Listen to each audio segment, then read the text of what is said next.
ಎಲ್ಲರಿಗೂ ಇವತ್ತು ನಾನು ಇಲ್ಲಿ ತೋರಿಸ್ತಾ ಇರುವಂಥ ಮೀನು ಕೆಲವರು ನೋಡಿರ್ತೀರಾ, ಕೆಲವರು ನೋಡಿರಲ್ಲ. ಇದು ಒಣಕರ್ ಮೀನು. ಇದನ್ನು ಬಳಸ್ಕೊಂಡು ಇವತ್ತು ನಾನು ಒಂದು ಒಳ್ಳೆ ಸ್ಪೈಸಿ ಆಗಿರುವಂಥ ಸಾಂಬಾರು ಮಾಡ್ತಾ ಇದ್ದೀನಿ. ಶೀತ ಕೆಮ್ಮು ಇರೋರು ಇದನ್ನು 1 ಗ್ಲಾಸ್ ಕುಡಿದ್ರೆ ಸಾಕು, ಶೀತ ಕೆಮ್ಮು ಮಾಯ ಆಗಿಬಿಡುತ್ತೆ ಅಂತ ನಮ್ಮ ಅಜ್ಜಿ ನನಗೆ ಹೇಳೋರು.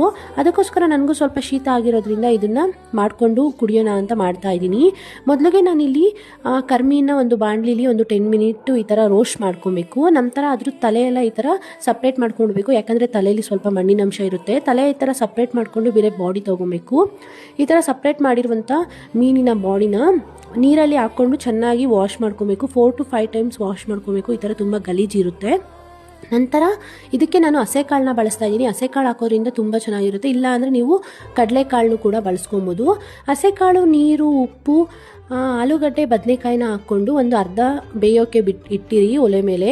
ನಂತರ ಇದ್ರ ಮಸಾಲೆಗೆ ಬೆಳ್ಳುಳ್ಳಿ, ಕೊಬ್ಬರಿ, ಕೊತ್ತಂಬರಿ, ಹುಣಸೆಹಣ್ಣು, ಟೊಮೊಟೊ, ಕಡಲೆಪಪ್ಪು, ಈರುಳ್ಳಿ ಮತ್ತು 1 ಟೇಬಲ್ ಸ್ಪೂನ್ ಆಗುವಷ್ಟು ಖಾರದ ಪೌಡರು, 1 ಟೇಬಲ್ ಸ್ಪೂನ್ ಆಗುವಷ್ಟು ಮನೆಯಲ್ಲೇ ಮಾಡಿರುವ ಸಾಂಬಾರು ಪೌಡರು, ಸ್ವಲ್ಪ ಜೀರಿಗೆ, ಅರಿಶಿನ ಮತ್ತು ನೀರನ್ನು ಬಳಸ್ಕೊಂಡು ಚೆನ್ನಾಗಿ ಗ್ರೈಂಡ್ ಮಾಡ್ಕೊಂಡು ಬನ್ನಿ ನೈಸಾಗಿ. ನಂತರ ಅರ್ಧ ಬೆಂದಿದೆ ಕಾಳು, ಅದಕ್ಕೆ ಈ ರುಬ್ಬಿರುವಂಥ ಮಿಶ್ರಣ ಮತ್ತು ಎಷ್ಟು ಬೇಕೋ ಅಷ್ಟು ನೀರನ್ನ ಸೇರಿಸ್ಕೊಂಡು ಚೆನ್ನಾಗಿ ಮಿಕ್ಸ್ ಮಾಡಿಕೊಂಡು ಕುದಿಯೋಕ್ಕೆ ಬಿಡಿ. ಇದು ಚೆನ್ನಾಗಿ ಕುದಿಯುವಾಗ ಇದಕ್ಕೆ ತೊಳೆದಿಟ್ಕೊಂಡಿರುವಂಥ ಮೀನನ್ನು ಹಾಕ್ಕೊಂಡು 2 ನಿಮಿಷ ಬೇಯೋಕ್ಕೆ ಬಿಟ್ಟರೆ ಸಾಕು ಮೀಡಿಯಮ್ ಫ್ಲೇಮಲ್ಲಿ. ಯಾಕೆ ಅಂದರೆ ಇದು ಆಲ್ರೆಡಿ ನೆಂದಿರುತ್ತೆ ನೀರಲ್ಲಿ ಎಲ್ಲ ತೊಳೆದಿರೋದ್ರಿಂದ. 2 ನಿಮಿಷ ಬೇಯೋಷ್ಟರಲ್ಲಿ ಒಗ್ಗರಣೆಗೆ ಸ್ವಲ್ಪ ಎಣ್ಣೆ, ಸಾಸಿವೆ, ಕರಿಬೇವು ಹಾಕ್ಕೊಂಡು ಒಗ್ಗರಣೆ ಕೊಟ್ಕೊಂಡು ಲಾಸ್ಟಲ್ಲಿ ಸ್ವಲ್ಪ ಕೊತ್ತಂಬರಿ ಸೊಪ್ಪು ಆ್ಯಡ್ ಮಾಡಿಕೊಂಡ್ರೆ ಸೂಪರ್ ಆಗಿರುವ ಕರ್ಮೀನ್ ಸಾರು ರೆಡಿಯಾಗಿ ಹೋಗುತ್ತೆ. ನಾನಂತೂ ಇದು ಆತನೇ ಒಂದು ಬಟ್ಲಲ್ಲಿ ಸರ್ವ್ ಮಾಡ್ಕೊಂಡು ಫಸ್ಟ್ ಸಾಂಬಾರನ್ನ ಕುಡಿದ್ಬಿಡ್ತೀನಿ, ನಂತರ ಎಲ್ಲ ಮಾಡ್ಕೊತೀನಿ. ನೀವು ಟ್ರೈ ಮಾಡಿ ಹೇಗಿದೆ ಅಂತ ಕಮೆಂಟ್ ಮಾಡಿ. ಹಾಗೆ ಇದೇ ಥರ ವೀಡಿಯೋಸ್ಗೆ ನನ್ನ ಪೇಜ್ನ ಫಾಲೋ ಮಾಡಿ.